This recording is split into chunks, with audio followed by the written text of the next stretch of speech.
Welcome back.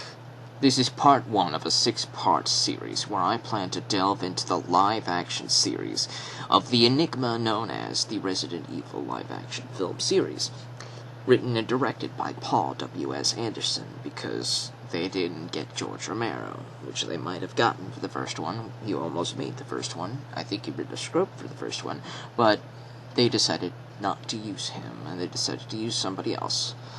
Even though they used a lot of George Romero writing tropes, like the dead walk on a newspaper on a bench in the middle of a post-apocalyptic looking city.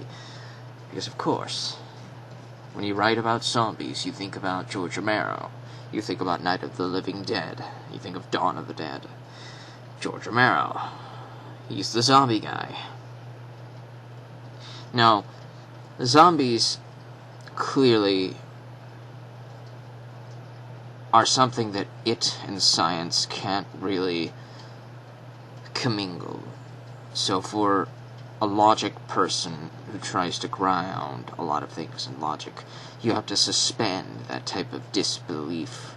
You have to suspend that heavily in order to accept that there exist zombies with parts of their brain that are still active even though their heart has stopped beating, and all the things that should make them not move anymore.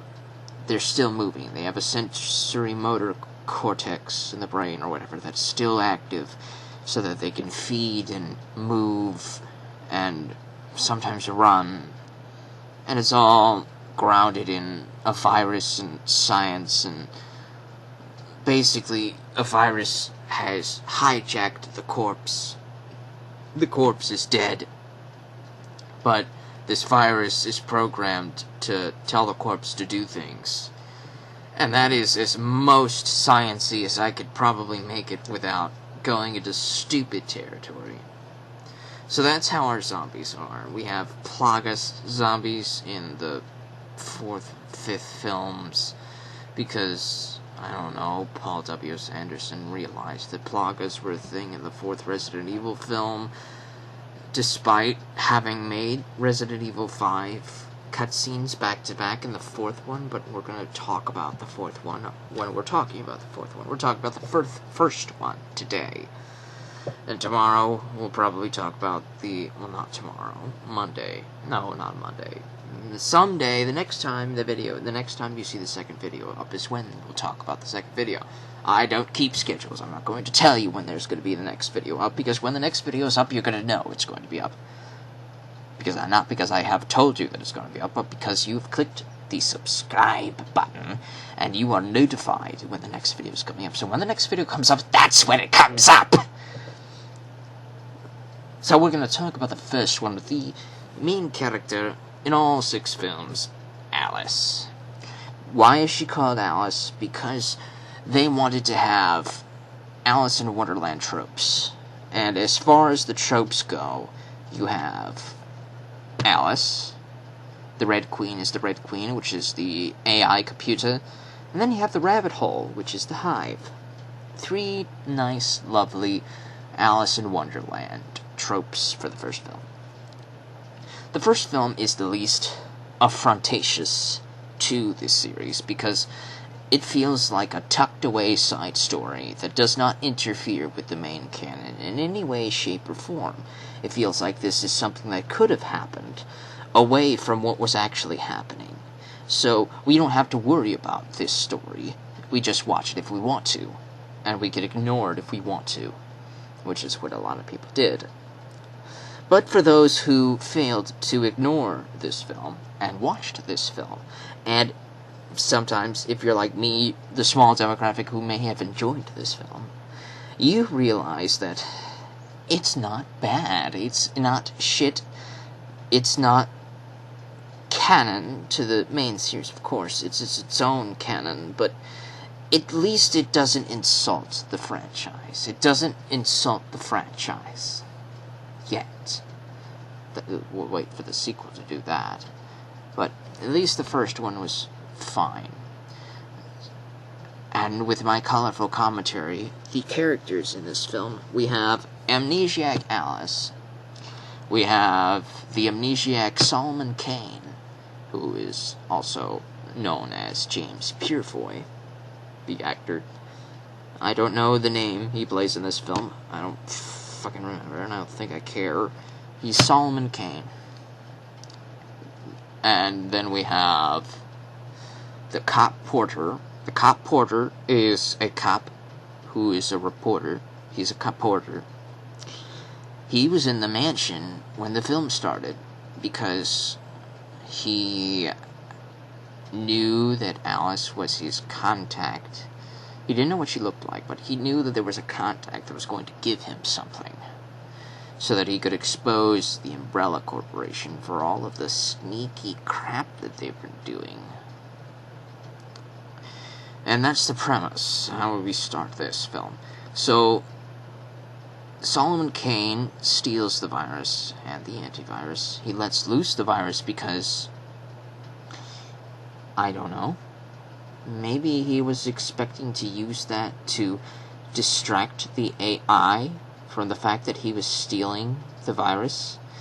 Maybe he was using it to distract everybody else, but he works there. He could, if he was able to get down into the room with the virus and take it, and nobody stopped him.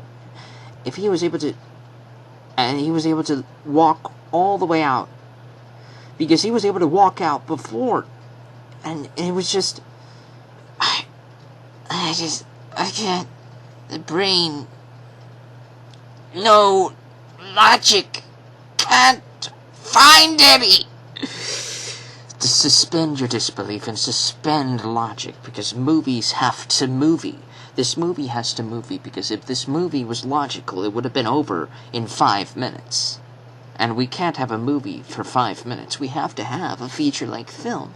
So people are going to be dumb. They're going to be dumb. They're going to make very stupid decisions. Even the AI, which is supposed to be logical, is going to make stupid decisions, because I guess it was programmed by stupid people. Written by stupid people.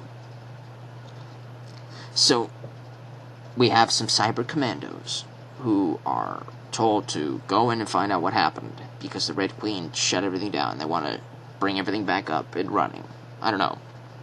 So the cyber commandos are played by tropes. They're not people, they're tropes. You have the techie, you have the quipster, the quipster dude, you have the snarky, sassy female character who's actually a badass, you have the cool captain man, and then you have a bunch of faceless nobodies who die. It's basically the squad from Aliens. It's the same trope. Because that trope was so successful when you had it in Aliens that we decided anytime we're going to have a squad of cyber commandos, we're just going to have the same tropes. We're going to have a techie, we're going to have a snarky dude, we're going to have the awesome female character, and we're going to have the cool captain man, and that's it. Maybe Predator did things a little bit differently, because we don't have the badass female character. We do have Jesse Ventura in Predator. So they go down into the Hive, which is an underground complex that uses a lot of power that the city of Raccoon City doesn't know that they're using up all of this power. Maybe they do, I don't know. Maybe they think this mansion is run by a bunch of idiots that are partying all the time, using up a city's worth of electricity every day. I don't know. You see logic. You see, you can't think about that stuff. You can't think about it. Because if you do, everything falls apart. And if you like this film, you don't want to think about this film. Because the moment you start thinking about it, the moment it starts becoming garbage. So you just have to sit there, turn it on, turn your brain off, and watch it and enjoy it. Because if you do that, you can enjoy it. You can enjoy the first 5 of these films if you turn your brain off. You probably won't enjoy the 6th one, even if you turn your brain off, because it's just that affrontatious. We're going to love the Rant files on that one. So we go down into the hive, and we find Solomon Kane. Solomon Kane is also an amnesiac like Alice. And the Commandos, the Cyber Commandos, decide we're going to take the two amnesiacs and the Caporter, who has no connections to this facility, which is highly secretive, highly classified, that they shouldn't want normal civilians having access to this place. But hey, they're basically giving you a tour. They're giving you, the viewer, a tour of this place, right? That's why Alice is an amnesiac. The captain man has to give you a tour of this place, because you are the viewer. You don't know about this place, so you have to have a tour of this place too. So let's give the amnesiac the tour. But why is the Caporter there? Because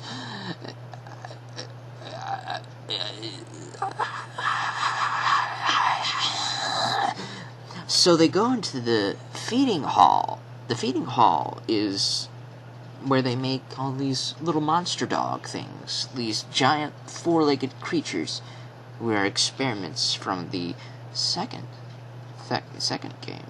They were from the second game. So why are they in the first film if it's about the second game? So they go into the laser room. The laser room is the most important place, because it's the only place anybody remembers from this film. It's so popular because it feels like a video game. It feels like an actual level in a video game. It's like laser limbo, and if you get hit by the laser, you get killed.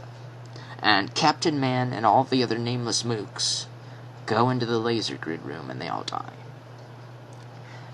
The techie, Kepler, is able to turn off the electrical grid, the lasers. He's able to turn it off so that we're able to talk to the Red Queen as Kepler tries to shut her down, because he thinks that she's homicidal and she's going to tell you a bunch of lies, and he's going to tell you not to believe anything she says.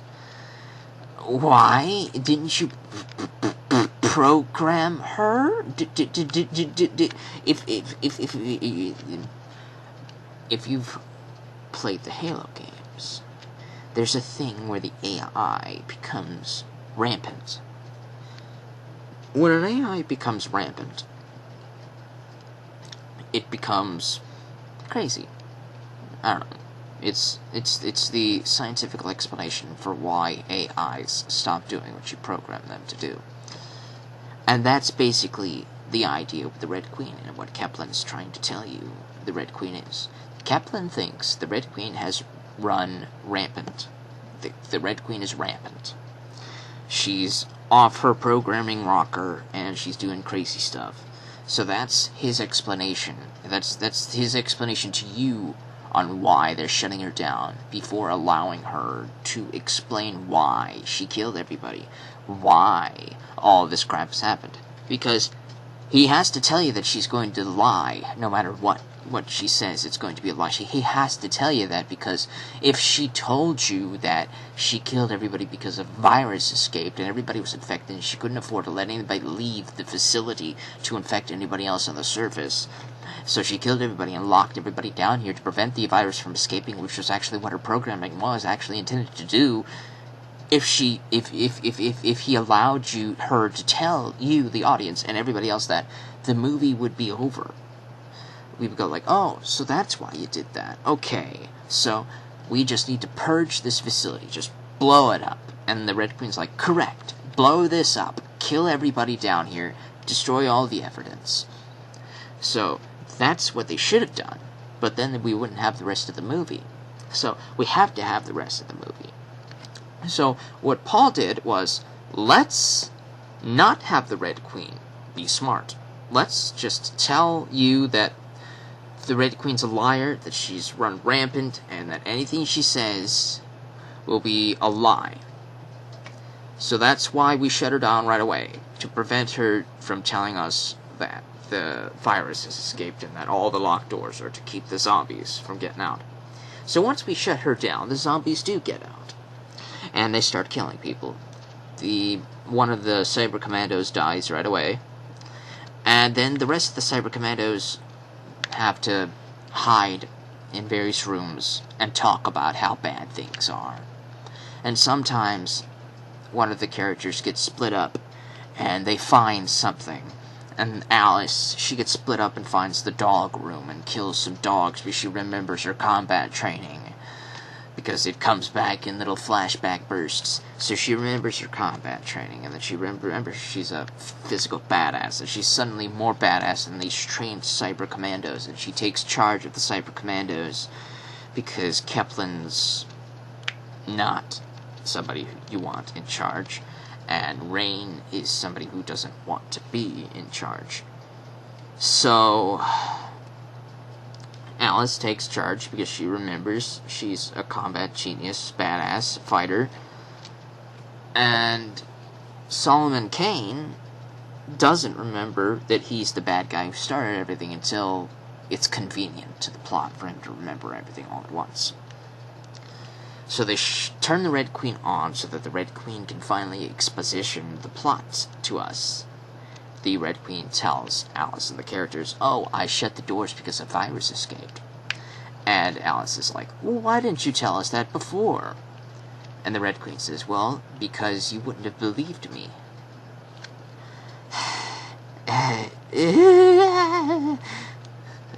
Moving on from that, they go like, "Okay, so there's an antivirus. I remember where the antivirus is. I'm going to find the antivirus and free and cure our infected party so that we can leave before the place gets destroyed, blown up." So,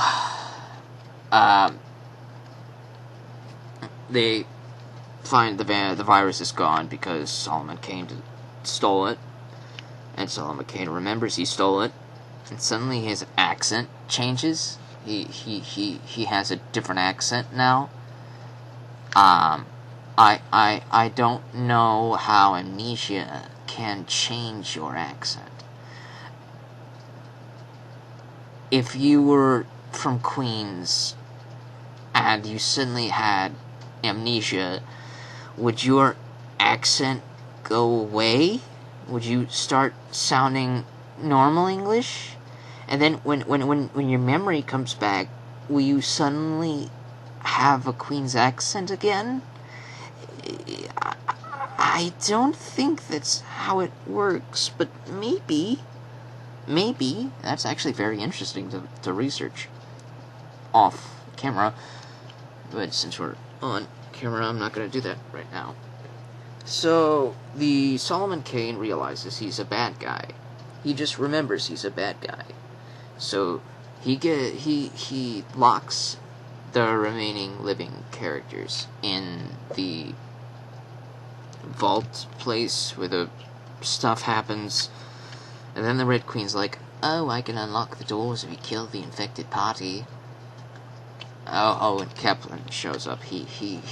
They went into the sewers because there's an obligatory sewer tunnel, even underground, and then they lost him. But then it turns out that he's not dead, because he's the one who fries the Red Queen again to open the door to let her characters out that Solomon Kane locked into this vault place, whatever. So the characters, the four remaining characters, Kepler, Rain, Alice, and the Porter, the four go, and Solomon Kane gets killed by one of the nasty beasties.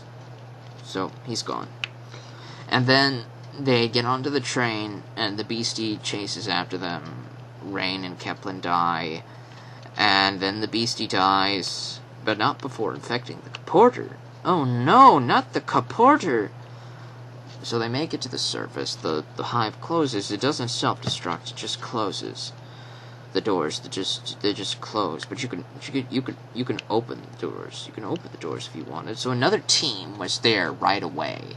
So like this huge, massive team of Umbrella soldier guys were there right away, conveniently, as soon as you got back up. So they sent a team of cyber commandos 3 hours ahead of an army, a tent city of Umbrella people that were going to come here anyways. They were going to come here anyways. So, like, maybe this team of Cyber Commandos was the first responders. They were the first responders before everybody else was going to get here regardless. But maybe you would have thought to have informed our team of Cyber Commandos that that was going to happen so that they could leave one of the faceless mooks with the comporter upstairs to inform the other Umbrella people that there was a comporter in the mansion when all this crap went down. He might be a suspicious character. We didn't bring him down to the hive with us because we didn't want him getting sensitive Umbrella secrets. They're like, oh, you did your job good, thank you. But no, they decided to bring the comporter downstairs with them. So the movie ends with that, and because of my snarky commentation, you might think I find this film incredibly dumb, and I hate it. I'm going to surprise you and say that I liked it, but it's still incredibly dumb. But at least it's not insulting to the Resident Evil franchise. Yet. Because it doesn't have any of the original characters. I think the Red Queen's in the franchise. I don't know. I didn't play the first 3. I played the next 3. And then I caught up on the Chronicles. Darkseid Chronicles and the Umbrella Chronicles. The on-rails shooters. The amazing on-rails shooters. But I don't remember seeing a Red Queen anywhere. So I guess most of these characters are original characters in a side story that doesn't interfere with the main plotline of the original series. Which is why this film is the least insulting and is the least bad compared to the rest of this film franchise. When I watched it, I liked it. And I believe this is the one I've watched the most out of all of the other Resident Evil films. Because this is actually a passable movie. It was a passable film. You could have called this anything. You could have called it anything. You could have renamed the T-Virus to something else. You could have had a different CGI beast monster. And you could have called this Trouble in Wonderland or some dumb shit like that, and it would have been a passable dumb movie. It would have been a passable dumb movie. It wouldn't have been a good movie, but the fact that everybody watched it is because you called it Resident Evil, which is why we didn't like it, but we didn't hate it either. It's one of those enigmas that feels like it's tucked away in a dark corner that you can ignore if you want to, but you can watch if you wanted to, and it's not going to insult your brain. You just have to suspend a whole bunch of disbelief for actions that these characters take. Because they make a lot of dumb decisions. Because if they didn't make dumb decisions, we wouldn't have a movie. Because I'm going to give you a premise. I'm going to give you a series of correct choices that these characters could have made. Let's revise the plot. We have Alice, who wakes up amnesiac. We have the comporter, who starts being a comporter, blah blah blah, and then the Cyber Commandos show up. Captain Man says, you look suspicious. You're going to stay up here with you, nameless commando dude. You're going to stay with him. We have other guys coming soon. You're going to tell those guys about this comporter here. So the comporter is handcuffed and held in confinement, while the rest of the team go downstairs. They take Alice with them because they need her information when she gets unamnesiacked. They find Solomon Kane, Solomon Jane, Solomon Purefoy. They find him on the subway train, and they find that that's very suspicious. And they investigate the room that they found him in. And they find the container. The container contains the virus and the antivirus. Captain Man is not informed of what these things are. He's not informed of what the research that they do down in the hive is. But he realizes that Solomon Kane has stolen secrets, and he decides to put both amnesiacs under arrest. And he places 2 of his other nameless mooks to watch over them. Now he's less suspicious of the Red Queen, because he thinks maybe there was a coup that went down, and she had to act before something happened. So he, Kaplan, and the remaining Cyber Commandos go down into the hive. They find that it's all silent and quiet. They go into the laser grid room, and instead of entering the laser grid room, they wait outside the laser grid room until Kaplan has managed to fully turn off and deactivate the security system. Instead of everybody going in, they send one of the nameless mooks, probably Captain Man. Captain Man goes up, and suddenly the laser grid turns on. So Kaplan has to deactivate the laser grid system before Captain Man dies. Sadly, Captain Man does die. But Kaplan manages to turn off the laser grid system, and he and the remaining Cyber Commandos go in, open the door, and they confront the Red Queen. The Red Queen is hostile at first, but then Kaplan explains that they are not actually here to shut her down. They're here to find out what happened. So the Red Queen goes like, "Oh, I'm sorry about Captain Man. I'm just following my protocol." And Kaplan's like, "That's okay. We understand. We programmed you after all. Now can you tell us what happened down here?" So the Red Queen explains what happened. The Red Queen says that they saw that Solomon Kane stole something from the very classified room, and he released a very, very contagious virus that got into the AC circulation system and became airborne and infected everybody within minutes. So, she took measures to quarantine the entire hive, terminate all of the infected, and lock everybody up so that they can't escape.